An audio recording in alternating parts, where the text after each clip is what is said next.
Bueno, vamos ahora a la epístola de Santiago.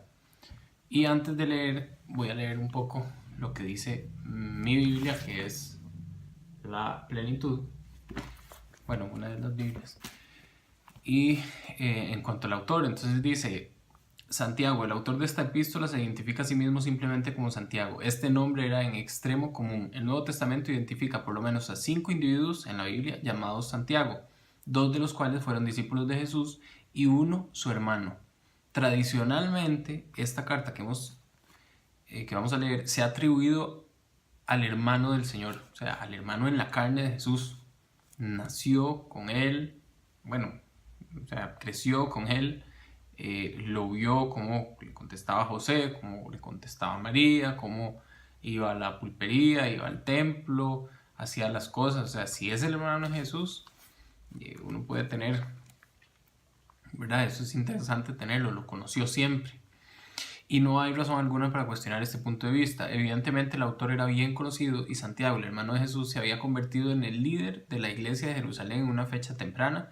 Hechos 12, 17, 15 del 13 al 21, Hechos 21, 18, Gálatas 1, 19, Gálatas 2, 9 y 12. Eso es como para uno ir a esos pasajes a ver por qué se cree que se había convertido en el líder de la iglesia. O sea, el hermano de Jesús se convirtió, y lo vemos en Hechos, en el líder de la iglesia. Ni siquiera fue Pedro, ni siquiera fue Pablo, fue Santiago, el hermano de Jesús, en la sangre probablemente. El lenguaje de la epístola es similar, claro, porque los discípulos estuvieron 3 años con Jesús. Santiago estuvo 25 años con Jesús, o 20, ¿verdad? Porque era hermano, lo vio siempre. El lenguaje de la epístola es similar al discurso de Santiago en Hechos capítulo 15. Aparentemente, y esto es también interesante, Santiago era un incrédulo durante el ministerio de Jesús. Juan 7 del 3 al 5 dice que los discípulos de Jesús no creían en él, ¿verdad? Entonces uno dice, la familia de Jesús no creía en Jesús, no creía en Jesús. La familia lo había visto crecer, lo había visto discutir, lo había visto enojarse, lo había visto tener sueño, que le salieran mal las cosas, golpearse, perderse, todo lo habían visto. Y él reaccionaba como Dios y aún así su familia no creía en él. Una aparición de Cristo luego de la resurrección, 1 Corintios 15, 7, probablemente dio lugar a la conversión de Santiago, pues se le menciona junto a otros creyentes en Hechos 1, 14.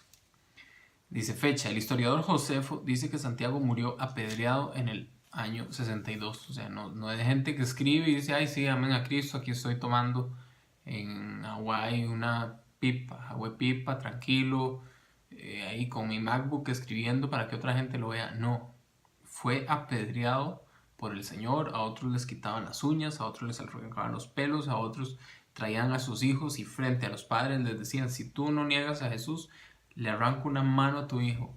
Y se le arrancaban enfrente a ellos. Y si no lo niegas, le arranco la otra. Y no negaba a Jesús y le arrancaban la otra mano. Y si no, le arranco un pie. Y le arrancaban un pie y así hasta desangrarlos. A otros les decía, si no niegan a Jesús, los tiramos a los leones, que es como Pablo. Y no negaban a Jesús y los sacaban a los leones y los leones los destrozaban. Ese es el nivel al que tenemos que estar dispuestos a entregarnos por Jesús. Y uno dice, sí, yo sí lo haría. Sí, pero si haría eso, entonces ¿cómo lo puede hacer hoy? Si no tenemos esas presiones extremas, por lo menos mínimo vivir de acuerdo a su palabra, lo que Él nos pide, como Jesús dijo. ¿Por qué me llamáis Señor, Señor, si no hacéis lo que yo os mando? El propósito de esta epístola es fundamentalmente práctico y ético. Enfatiza el deber antes que la doctrina. O sea, es una carta muy práctica y no tanto, bueno, y también doctrinal, pero digamos más práctica. Su preocupación fundamental es el significado de la experiencia y la práctica en la fe cristiana. Santiago dirige a sus lectores hacia una vida en santidad.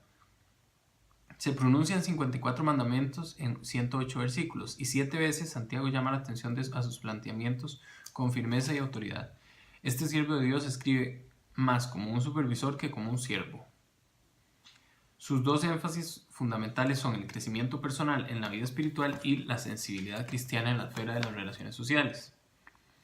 Y esto, para cerrar esta introducción, dice: aunque Santiago no cita ninguna afirmación de Jesús exactamente, hay más reminiscencias verbales de las enseñanzas del Señor en esta carta que en todas las demás epístolas del Nuevo Testamento juntas. O sea, porque a veces a uno le pasa que yo puedo leer un versículo 100.000 veces y me lo memorizo y según yo ya me lo sé, y después ¿a dónde está eso? No me acuerdo. Sé que está en 2 Corintios, sé que está en Tesalonicenses, o no me acuerdo en dónde está, solo sé que está en el Nuevo Testamento. Me acuerdo el versículo, pero no sé quién lo dijo, si fue Pablo, si fue Pedro, fue Juan, pero lo sé, eso es lo importante. Y Santiago también cita un montón de veces a Jesús, pero bueno, pasa esto que dice aquí, que no cita ninguna afirmación de Jesús exactamente, pero sí el concepto, trae muchos conceptos de Jesús.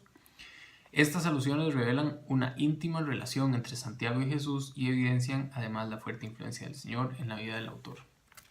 Eso es como un preview o algo que nos va a ayudar, una sinopsis ahí de lo que vamos a ver en Santiago.